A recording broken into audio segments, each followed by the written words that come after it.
blame and the onus and the responsibility has been squarely sitting on the female partner in the equation. And, there wasn't a lot of conversation about how sperm quality contributes to miscarriage rates and how it contributes to the way a woman feels during her pregnancy and so on and so forth. And so I do love to see that, because it is truly a 50-50 equation, and we're not doing ourselves or the situation justice if we're not both optimizing. You're listening to Biohacking with Brittany. I'm Brittany Ford, holistic nutritionist, wellness expert, and mama. This podcast is your space to explore the science, strategies, and soul of optimizing your health through every stage of life. Let's get into it.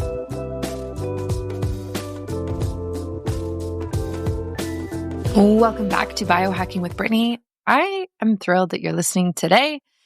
This episode was really fun. I got to sit down and talk about fertility and preconception health. And this is one of my favorite topics to talk about because I invested so much in my own fertility journey before I had my son. So I had the pleasure of speaking with Caitria, and we talked about her experience as an acupuncturist and as somebody who specializes in functional medicine, and really how she helps people get to the root cause of their fertility concerns or issues. We talk about the roles of men and women. We talk about what you can do to help try to conceive. We talk about stress. And we also talk about what it's actually like to hop into the doctor's office and talk to doctors about this, and how you kind of have to be such an advocate for yourself. So I love this episode. This is something that's really close to my heart. And this is why I created my Baby Steps course, which is on my website. This is the exact protocol I used to get pregnant on the first try, even despite cysts, irregular cycles, and a suspected PCOS diagnosis. So my husband and I did my 90-day detox, cleanse protocol, whatever you want to call it. And we were also able to actually triple his sperm count. So it really takes you back to basics, and it builds as you go. And I was kind of obsessed with it, which is why I made it a course. So there's all the cool biohacks and stuff in there as well, which is amazing. But I really wanted to just have something for people who wanted to optimize their fertility above and beyond, like take a prenatal and stop drinking alcohol. So that's for you. If or when we ever have another kid, I will 100% be doing my Baby Steps protocol again. It's not just about getting pregnant. It's about also having a very healthy pregnancy and baby. And I've seen that now in my son, who is 1 year old. So if you're curious, I'll link that in the show notes for you, or message me on Instagram at biohackingbrittany, and I can hook you up with it as well. And it's really easy. It's like a 7-module course. You get access to everything right away. You get access to the protocol right away. It's all there for you. Nothing is like, there's no tests or like dripped content over time or anything like that. It's very straightforward and easy for you to navigate. So thank you for listening, and a shout out to Spermidine Life. I love taking Spermidine. Speaking of sperm, this is actually something that we have in our cells already naturally. And as we age, it starts to decline. And Spermidine is actually really great for autophagy. Autophagy is the process of cleaning up our cells and getting rid of the old and making space for the new. And so we can take something like Spermidine to increase our natural levels so that we're actually doing and creating and increasing our levels of autophagy throughout our entire body as we get older. So this is something I take. Yes, I'm breastfeeding, and I took it. I took it when I was on my fertility journey, when I was pregnant the entire time, because it's something that's natural in our body. I had no issues with this. And when I spoke to the founder of my show, she said it was fine too. So everyone move at your own risk, but I think it's okay. So if you care about like longevity, anti-aging, feeling your best, Spermidine is something that you definitely need. And Spermidine Life is the best company for this. I've been using theirs for like over 2 years. I will link it in the show notes. Use my discount code BiohackingBrittany and you can save. And follow me on socials. And next week, my retreat is live. Yay. So everybody on the waiting list, you can still join the waiting list. The retreat is live August 6th, which is a Wednesday. And then it is going public August 9th. I'm so excited, you guys. It's like something I've been working on for a long time. And you and I get to hang out in Costa Rica. It's in March, and it's going to be a beautiful women's health retreat with, biohacking in there. Everything we're talking about, like, oh my gosh, every day has a different theme. So we're doing energy, hormones, longevity, mindset. And then we're also going to talk about integration as well. And how can you take everything that you've learned in that time and apply it once you're back in the hustle and bustle of your life. So there's lots of goodies in there. I cannot wait. Join the waitlist right now on my website, biohackingbrittany.com. Enjoy this episode, and I will catch you soon for another one. Welcome back to the show. Today, I have Caitria Thiele joining me, who is an expert in the fertility space, but from an angle of holistic health, even functional medicine, acupuncture, and we're really going to talk about what to do to get pregnant naturally, what not to do, and really how to optimize that time even before you try to conceive, which is kind of what I tried to do. So, Caitria, welcome to the show. Thank you so much for having me. Yeah. I just want to dive straight in. In your practice right now, what are you seeing this year in terms of women who come in or couples who come in? What is the biggest struggle and hurdle that they are facing? Honestly, I think the biggest hurdle is the shift of perception or the shift of awareness around what they think they need in order to get and stay pregnant and what they actually need. I mean, there's layers to that. It's like you think maybe, oh, I just need to eat healthy. I just need to relax. I need to, make this happen. I need to try harder, all of those things. Mm-hmm. When it's really like there's so much more individuality and nuance, and oftentimes it's a lot of like doing less instead of doing more. So there's a whole, I think, paradigm shift that needs to happen, and inviting people into that is, some people are ready for that, and some people it's like, a lot. Yeah. Yeah. It's so funny because it's like, just relax and you'll get pregnant is like the worst advice ever. Because The worst. Especially when it's not working and you're Right. trying over and over again, like, how are you supposed to relax and track your cycle and know exactly when you're ovulating, but just relax so that it becomes successful? Like, I could not do that. Yeah, no, it's asinine advice. And anyone who has ever been in that position of trying to get pregnant knows that you would never say that to someone. It just isn't, it's not like it holds no value whatsoever. And all it's going to do is cause the opposite in the person. You're like, oh, please, like, you need to relax. And they're bracing for impact as you're saying that to them, Yeah. Yeah. I was this is like so random, but I was watching this reality TV show, and there's a woman on there, and she's like in her 40s. I think she's 40, 41, trying to get pregnant. Mm-hmm. And I've seen her on multiple reality shows, let's say for the last decade, of like boozing, partying, terrible healthy habits. I know exactly who you're talking about. Oh, okay. So, are you talking about the Valley? Yeah. That's so funny, Kristen. Yeah. Yes. And you know what? So I'm watching her and she's talking about not being able to get pregnant. And she's saying, like, I didn't think it was going to be this hard.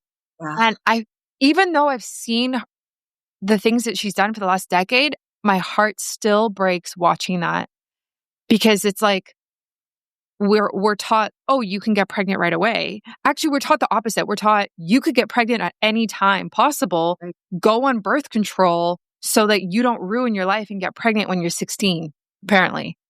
Right. There's so much, that's what I was taught. There was so much fear around that. And then you get older and now suddenly you can't get pregnant. Is that kind of also like the dialogue that you see as well? Yes. And first of all, I almost cried watching that episode, because you're right. Like, as much as you've watched someone maybe live in a way that was incongruent with fertility goals, they didn't know that.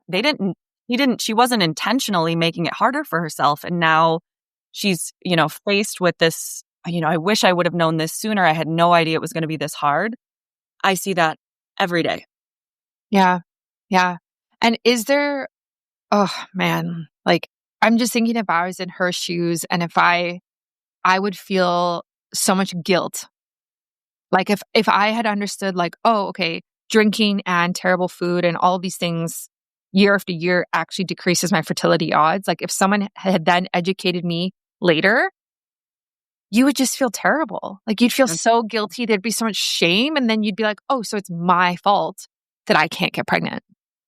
And that's yet then another layer to work through in the whole emotional processing of the journey of trying to get pregnant. Because when you're sitting with that guilt or that blame or that shame or it's my fault, I did this to myself, I'm in the wrong, that, the energy behind that is completely incongruent with, creationary energy. So there's so many layers often of emotional processing and the way that those things impact the physical body. But if you're sitting in that shame spiral, your body's not going to be able to be in the space to get and stay pregnant because it's going to be tending to, that shame spiral. You're going to be stuck there. So that, I think when I have this conversation with clients, it's okay, how do we acknowledge? How do we accept? Okay, yep, these are the choices I made when I didn't know better. Now I do. Now it's my, now I have an opportunity. Now I get to choose differently. Now I get to decide this is the paradigm shifting moment for me. And then it's this beautiful thing that happens where you're like, wow, I get to step into a whole new version of myself so that I can then show up as the physically, mentally, emotionally healthiest parent that I could be. Mm-hmm. Yeah, it's a fine line between like accepting what has happened and doing something different. But also there has to be a sense of like taking responsibility, I think. Sure. Right? Absolutely. Like, and it's hard because you want to be it's fertility in general is just a very delicate subject. There's like so many emotions involved with it across the board, whatever the emotions are. And so you just have to be so careful when you're talking to people about it. But at the same time, there has to be a level of like responsibility of, okay, this is what is not great for my body. This is what I did. Now let me take responsibility and make healthier decisions for the future. So there is that balance approach, and this is why, like, when I went through this myself, and creating my course, it was all about like, how do I be proactive about this? How do I be preventative? Like my thing is like, I had a low-key diagnosis of PCOS. They weren't sure if it was, but it might have been. I had cysts on my ovaries and at the time I wasn't ready for a baby, but I spent the next 3 years being like, okay, I'm just going to get ready. Like, how do I optimize my health right now? And because my biggest fear was that we would start to try to conceive and it wouldn't be successful. And then I would be retroactively being like, okay, now let me do this because obviously it's not working. I wanted to be like, I'm going to get into the best healthy shape possible. So is my husband. And then we're going to start trying and see what happens. Yeah, I absolutely love that. And I have often said, if I could be granted like one wish by a genie, it would be that every person would spend like 6 to 12 months at least of intentional preparation. Yeah. Because whether or not you need it from the perspective of, okay, can you get pregnant? Can you stay pregnant? Your child is going to benefit from that. And obviously you are as well because you become healthier in the process. But your child will become healthier certainly because of the way that you're setting them up for maybe a different genetic expression throughout their lifetime than they would have been set up for had you not done that. Yeah. Yeah, absolutely. And then even just like the nutrient stores as well, right? Like being able to like breastfeed and have like really rich breast milk that's like full fat and it's got all the vitamins and stuff in it. There's so many factors into it. And we did get pregnant on the first try, but I shouldn't say but, and we did a full like 90-day, I think it was a bit more than that, but 90-day cleanse before that. So like real clean living, as clean as we could. And my husband did it as well, because obviously sperm is such an important factor in this as well. Yeah. I mean, it's a 50-50 equation, and that is largely overlooked. And I feel that that's actually another thing that I've noticed, to go back to your original question about, this year and what are you seeing? Yeah. I think I'm seeing more conversation about the male factor piece, which I love to see, because for so long, the blame and the onus and the responsibility has been squarely sitting on the female partner in the equation. And, there wasn't a lot of conversation about how sperm quality contributes to miscarriage rates and how it contributes to the way a woman feels during her pregnancy and so on and so forth. And so I do love to see that, because it is truly a 50-50 equation. And we're not doing ourselves or the situation justice if we're not both optimizing. Yeah. Ever wish you could slow down aging at the cellular level? Well, turns out you can. Spermidine is a natural compound found in foods like wheat germ and natto, and that's been shown to trigger autophagy, your body's innate cellular renewal process. Think of it as like spring cleaning for your cells, supporting longevity, mitochondrial health, and even hormonal balance.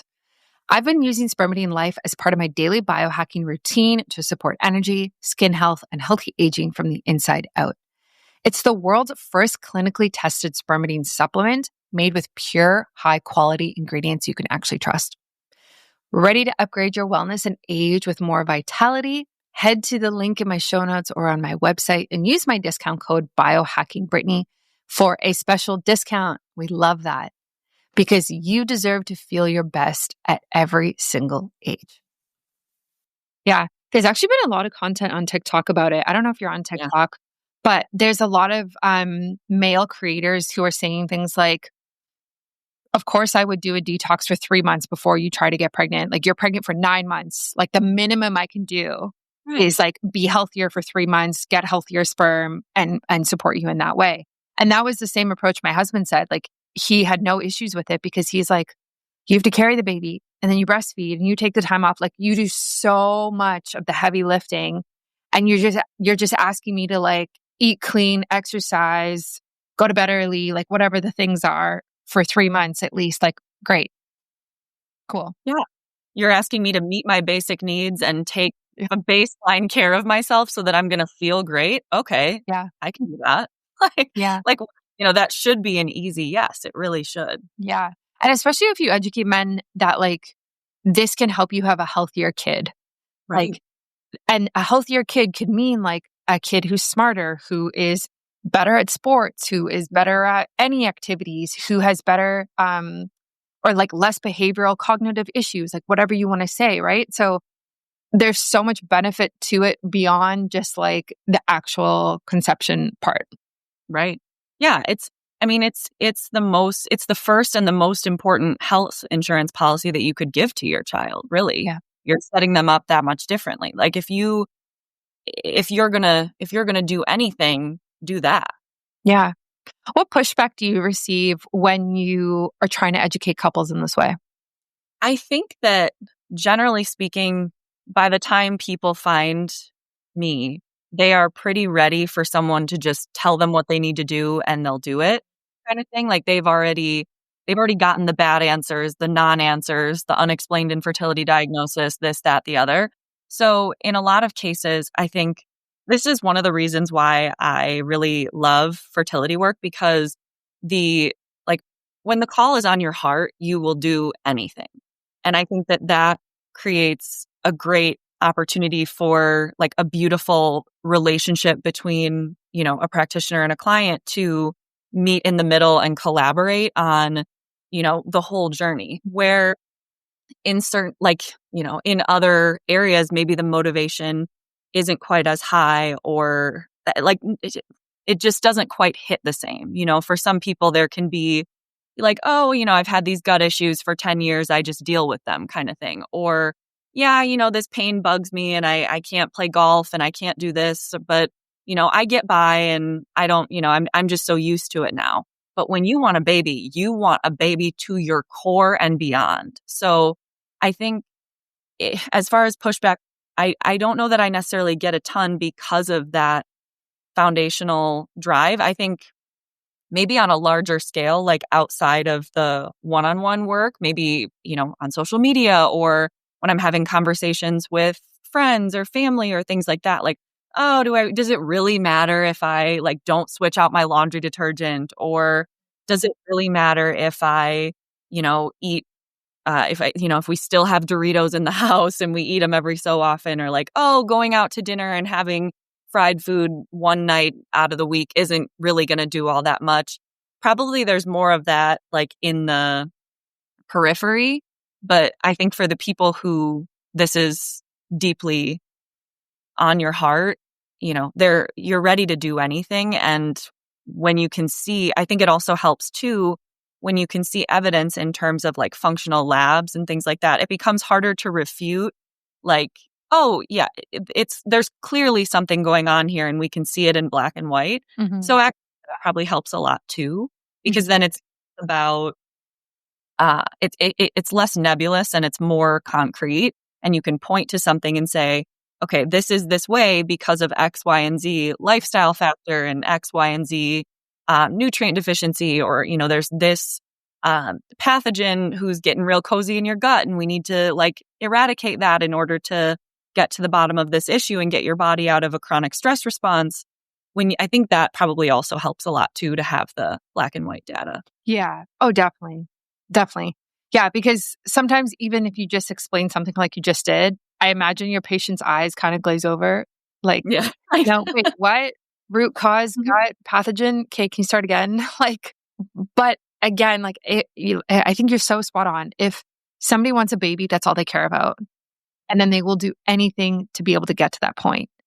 And so it's actually a silver lining of it really is like, it could be a great introduction for those people into holistic health, functional medicine. And then maybe that is something that they continue on with their whole family, which would be really beautiful. Exactly. I was just going to say, and what a beautiful time to get that introduction so that can then have a ripple effect for the rest of their lives on their entire family. Yeah. What functional labs do you think actually make a difference to like test? So it sort of depends on the situation, and that there's nuance to everything, right? But as I mentioned, usually by the time people find their way to us, they've checked the more, the low-hanging fruit boxes. They've done some of they've done foundational stuff. Maybe they've done everything. They've exhausted all the possibilities with their Western doctor. They've tried this, they've tried that. They've, done the hacks. They've changed their diet. They've already done all of that. And then at that point, I think it's like, okay, we have an opportunity to leave no stone unturned and do a deep dive into all the ins and outs of foundational health here. So I really like to see a comprehensive panel of blood labs to look really across foundational health. To me, my focus is always on the way that foundational health informs fertility. I don't really prefer to chase hormones around because it's a moving target all the time.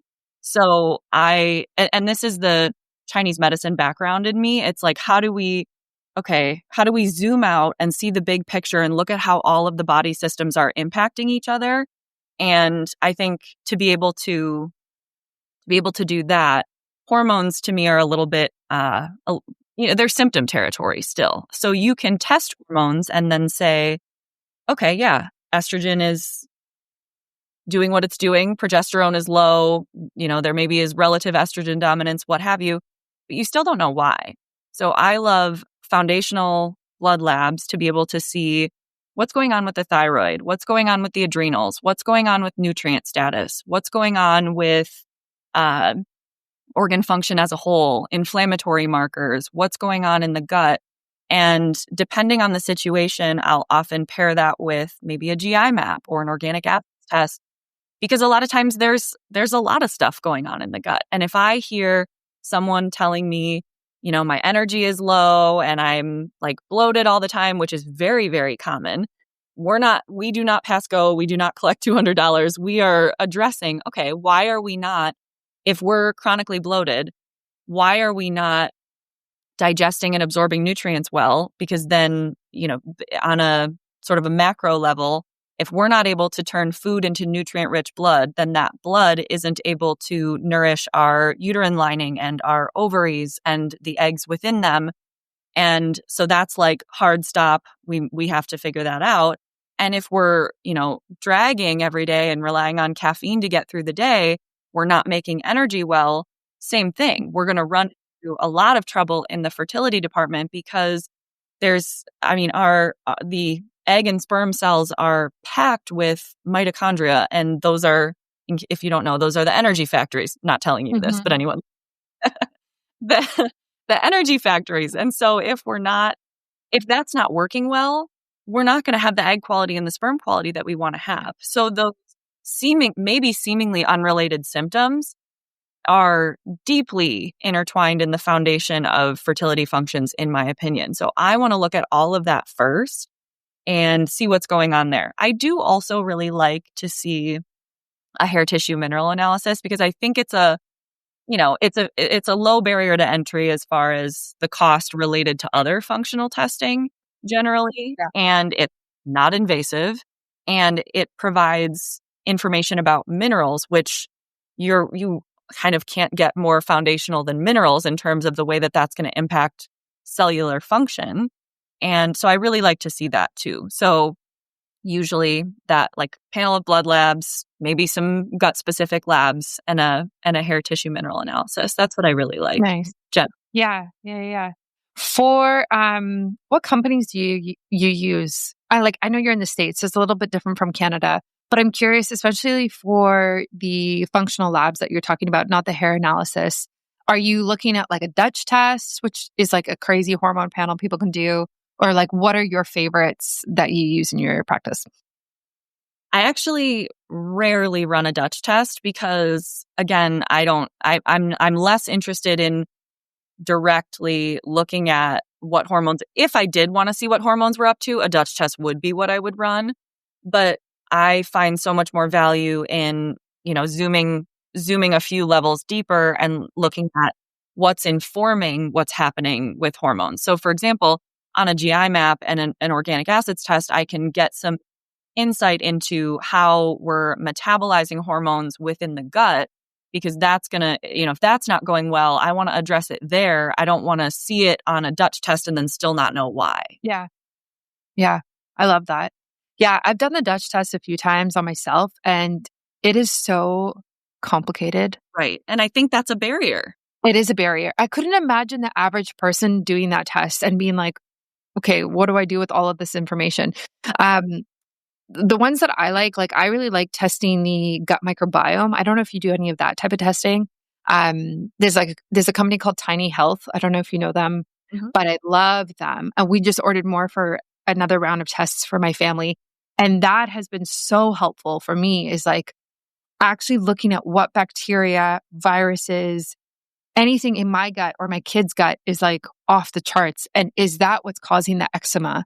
Rather than like, hey, let me just slap on some cream and call it a day. It's like, wait, why? Why do you have eczema? Let's talk about let's try to figure this out. And it's the same thing. It's like the root cause approach. Let's go back to the gut. Absolutely. I was having this conversation in my head earlier today. We were walking to the park and my daughter, she's 7 and she was itching and showed me that she had a rash and she's been getting a little rashy this summer. And today I was like, okay, now it's time. Like a one-off rash. Okay, cool. Like we move on. We're not going to hyperfixate, but this is now a pattern. And I was like, I need to know what's going on in this little gut. So yeah, exactly. I totally agree. So yeah, that's what we'll be doing next for her too. Yeah. Oh, that's great. When you do these type of testings, I guess you test the husband as well, potentially, or not as much if it's just I guess it's both, right? Yeah, I'm just trying to think what panels you would run if a couple came into your office. Yeah, it again very much depends on the situation and certainly financial constraints and different factors play in.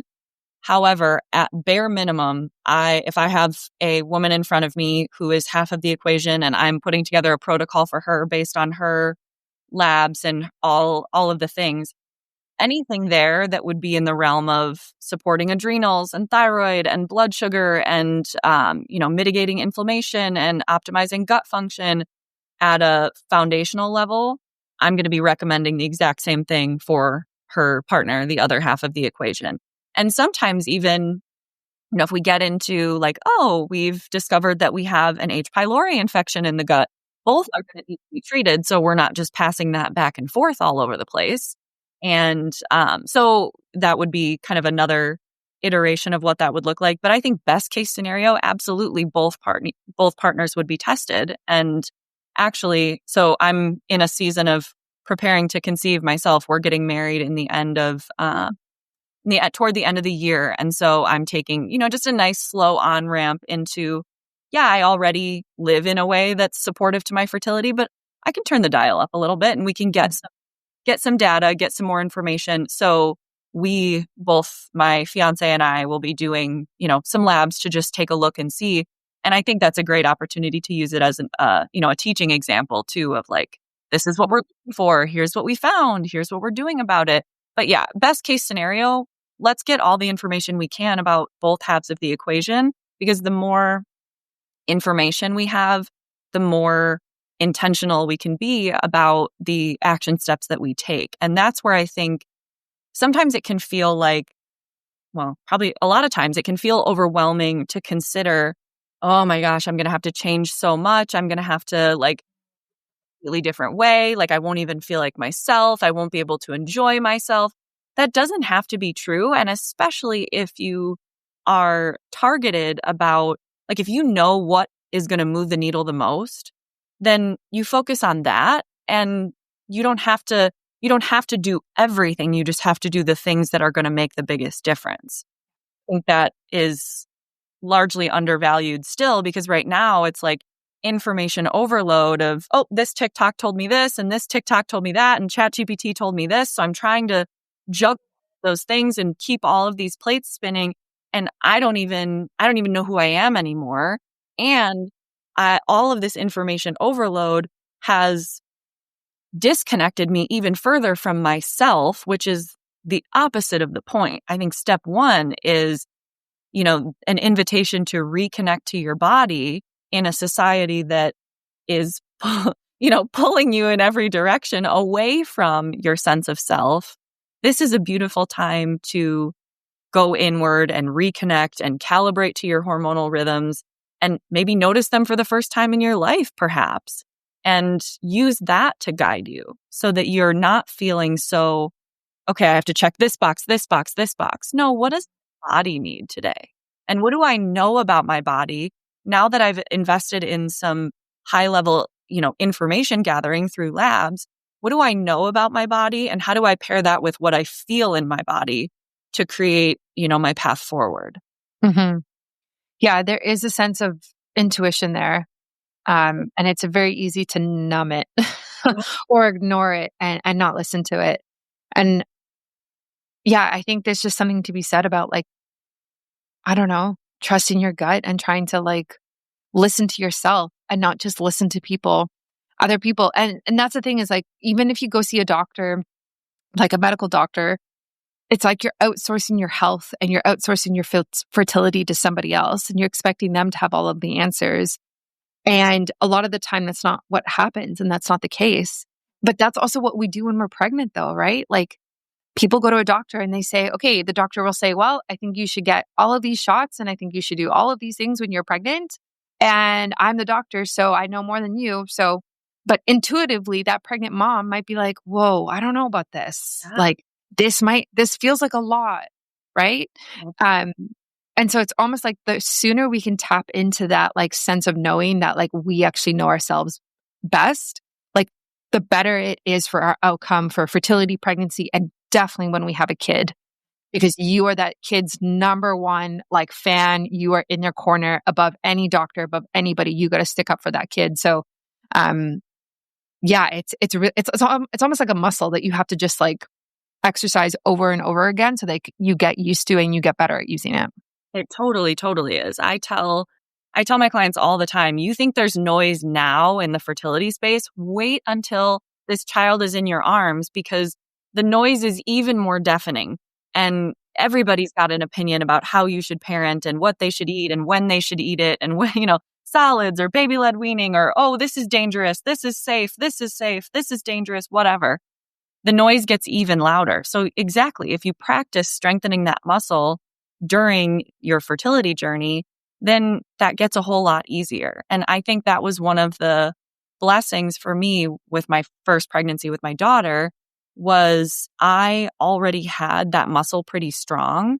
And I've had friends since be like, you seemed like you just sailed through pregnancy, and parenting doesn't seem to phase you. I'm like, well, one, that's not true. You maybe just didn't see all of it. But two, I already knew, I knew myself, and I already had an established connection with what I know to be true about the world and what felt right for my body, my child's body. I was clear on that.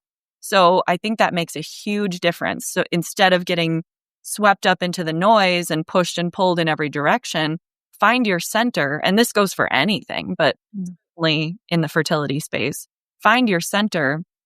And that should be the starting place. And I had a client the other day who emailed me with a question about, am I allowed to be doing this? Am I allowed to be doing that? I was like, first of all, I'm not going to tell you what you're allowed to do. Let's get that straight. You are in charge of that. I don't decide what you're allowed to do. So you're allowed to do anything. But then went on to, here's the facts about this. Here's the facts about that. Now you make an educated decision based on that. But yes, there's this sense of, not on purpose, but giving away your agency over your body. And sometimes, there's a balance there, because it's helpful to have trusted advisors in different areas of your life, right? Like maybe with parenting, or, maybe when you buy a house, you call I know I did, call my dad a million times. Like, what does this mean? What do I do about this? Oh, my car is making this weird noise, right? You have your trusted advisors, but you're not completely outsourcing your agency to them. You're maintaining that ultimately this is my life, my decision, and I can take in external sources of information without being pulled off of my center, and maintain neutrality.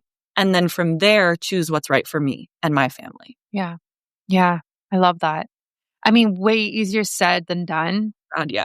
It's like, it can be so hard. Especially when it's people who are like family or in-laws, and it's like you said, once you have a baby, it's about everything. It's about how they sleep, how they nap. Are you nursing? Are you breastfeeding? Oh, you're not? Oh, you are? It's just ridiculous. It goes on and on. You can't make everybody happy. But I do think there is this point of coming back to yourself. And my mom told me, actually, we're originally from South Africa. And when she had us in South Africa, she had a doctor. And whenever we were sick, she would take us to the doctor. And the doctor every single time would ask her, Mama, what do you think it is? And she'd be like, well, you know what? Based on this and this, I think it's an ear infection. And then the doctor would check and be like, yeah, I think you're right. And the doctor always told her, you know your kids better than I do. So I'm always going to check in with you and think, what does mom know? What does mom think? And I just wonder how many times that type of conversation is happening today. Yeah, I don't hear about that much. That's for sure, unfortunately. You know what I mean? It's not that it's what I hear is the opposite side of the spectrum, where it's like, if you're going in with questions, you're not even allowed to ask your questions without being made to feel some type of way in a lot of cases. It's not every case, and it's not every provider. And, there's a lot of layers to that conversation too, but that story is so beautiful, and that is how it should be. Yeah. Yeah. Oh, absolutely. Yeah. I mean, and of course, moms are with their kids the most, right? So they're the ones seeing, the kids start acting odd in this way, right? And also just you carry the baby in your belly for 9 months, the connection there, whether you believe in energetics and all of that or not, it's just such a deep bond that we can't even really explain it. I swear I like in the middle of the night, I wake up, I think about my kid, and then he wakes up and then I go and nurse him. You know what I mean? Like, I just feel like there's like the telepathic waves or whatever that are happening between us. And they say the tether between mother and child going energetics, the tether, is either severed or lengthened over time after birth. It's like, okay, the umbilical cord, it doesn't go away. It's just energetic. But it maybe lengthens to a point that it eventually, there's a degree of separation there as child gets older and older. But I mean, I'm 31 and my mom still knows what I need. Like she still will text me at exactly the right moment. How are you doing today? Out of the blue. And guess what? I'm not doing okay that day. When she texts me, she knows still. So yeah, I think that you can't put words to it. It's beyond words. Yeah. Yeah, absolutely. So if someone is listening to this and maybe they're not a mom yet, or maybe they want to be, or maybe it's even like second child, I forget what it's called, second child infertility. Larry? Yeah. That happened to a friend of mine actually. And if someone is dealing with that and they don't want to take on the diagnosis of infertility, which I don't think anyone really should, what can they do to kind of just take a couple steps in the right direction if they're already doing the basics of what you would recommend? Well, the first thing I would say is a lot of times we think that we're doing the basics, but I would really take another step back and look at it. Sometimes it helps to audit and track things for a while, because you may think you're eating enough. You may think you are getting good sleep. You may think you aren't having an afternoon energy crash. Like, you may think you're okay. And especially if in like the case of secondary infertility, you're busy. You're not only in charge of your own body, but you're caring for a tiny human and whatever else life asks of you. So you may get to the end of the day and be like, yeah, I think I'm okay. But if you just, dig a little bit deeper and get a little bit more curious about, but am I actually, like, sometimes, almost every time that I ask someone to track their food for a couple of days, and it's not something I ever have someone do for an extended period of time. I don't think it's necessary in the long term, but to do a couple days of that, you can look and go, I'm not even eating enough. Like, if my 5-year-old was eating what I'm eating, that wouldn't even be enough for them. And I'm living off that.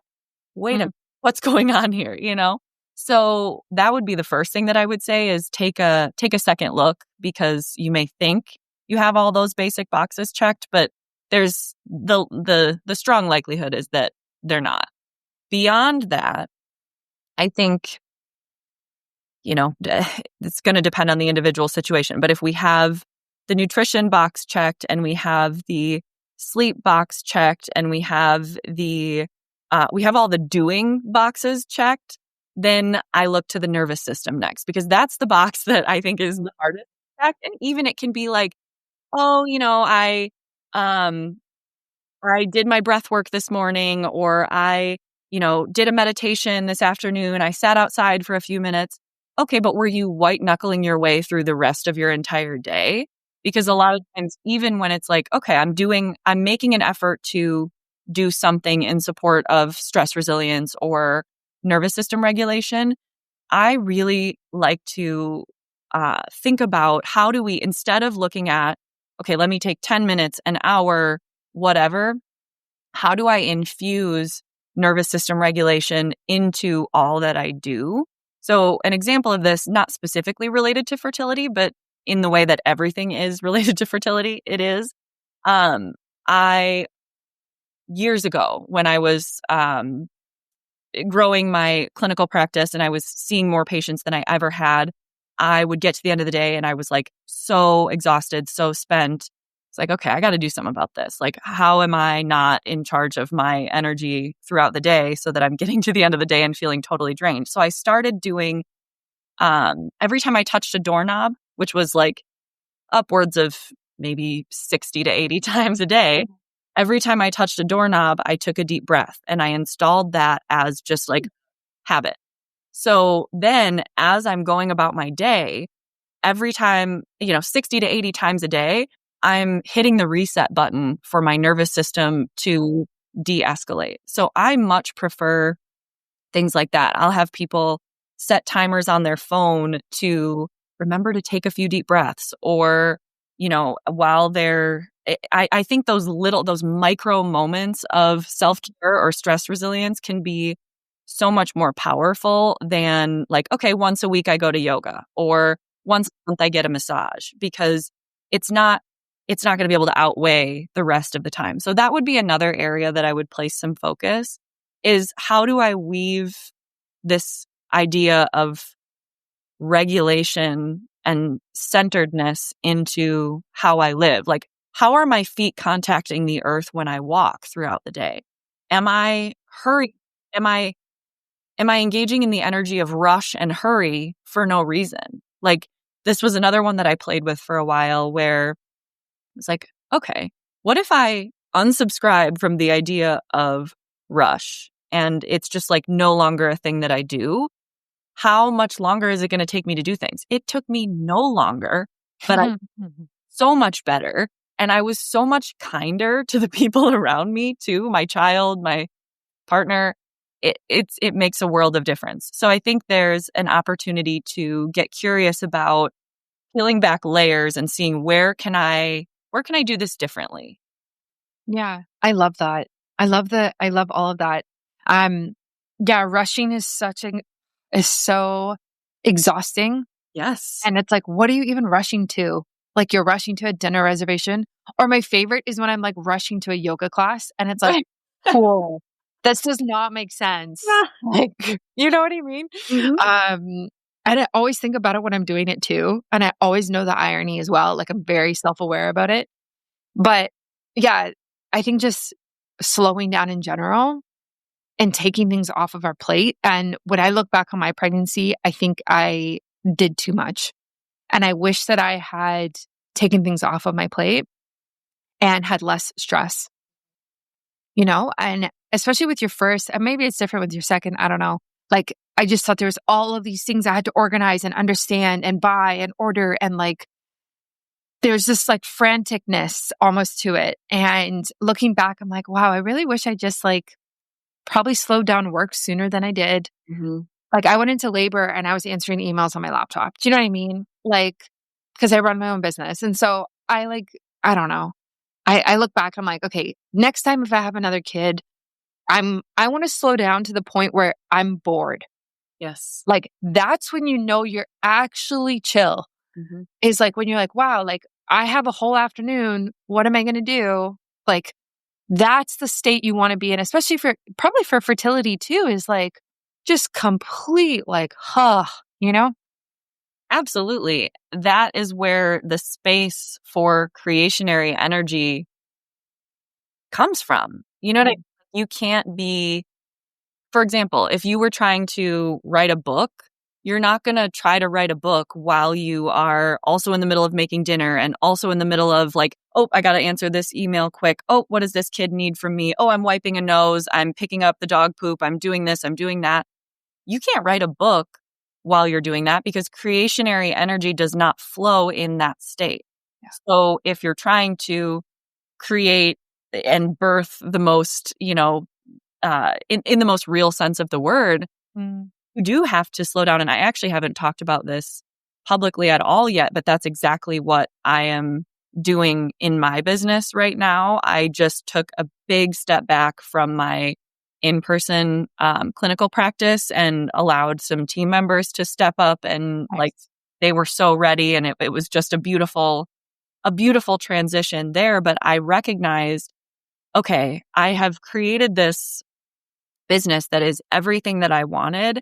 And now, like, the call on my heart is for something else. And the call on my heart is to prepare myself to grow my family. Like, business is to such a place that now I have room to create something else. And so I had to pull back enough there so that my nervous system could exhale enough to start kind of filling my tank in preparation for pregnancy, because that's yet another aspect of the way that, stress and overdoing, overworking, all of that plays in. You could be doing everything right. You could be eating all the right things, taking the supplements, drinking the highest quality filtered water you can get your hands on. You could be doing all of that.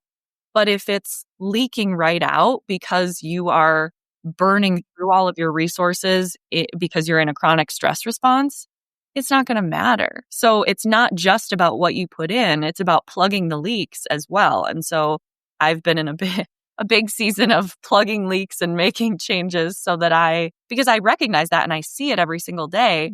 And who would I be if I didn't? I got to walk my walk, Yeah. Like I said, I haven't even had a chance to talk about this yet because it's happening in real time, but that is largely what is happening. And it has been really, beautiful and scary and intense and all kinds of things. And yet from the moment I made the decision, I felt this huge full body exhale. And I was like, yep, that's what I got to trust that. Yeah. That's how you know it's the right decision, right? Like if everything feels lighter, then you're like, oh, okay, this is what I was supposed to do. And that's amazing. Good for you. Like, and now you get to tell your clients that, right? Like you get to actually walk the talk. Uh-huh. And I just love that because there's so much to be said about thinking about those energy drains that you're talking about. And we can't just take a prenatal and then be like, oh, I'm good to go. When we're stressed out of our minds and we're working 60-hour weeks and maybe we have a toddler or we're moving or like family issues, there's always these other factors in there as well. And women, I just think, try to do so much. And that's not anyone's fault. That's just kind of how society has, conditioned us. Is just like women just hold so many plates in the air at all times. Like it's just kind of what happens. And so how beautiful is it to just take a step back during fertility and during pregnancy, to really just be like, I'm growing a human or I want to grow a human. And that's enough. That's enough, Right. Yeah. I'm also kind of playing with the difference of like doing versus holding. Like, do I have capacity to hold my business, my team, my family? Like, can I pour into myself so that I can hold, but I don't have to do all of things within all of those areas? And I think that's another level of it too. And I think there's, like some feminine and masculine play in there where it's like, I don't have to be the one physically doing everything for every aspect of all of my life, but I can be the container. I can be the holder. I can be the like the grounding, nurturing force beneath it all.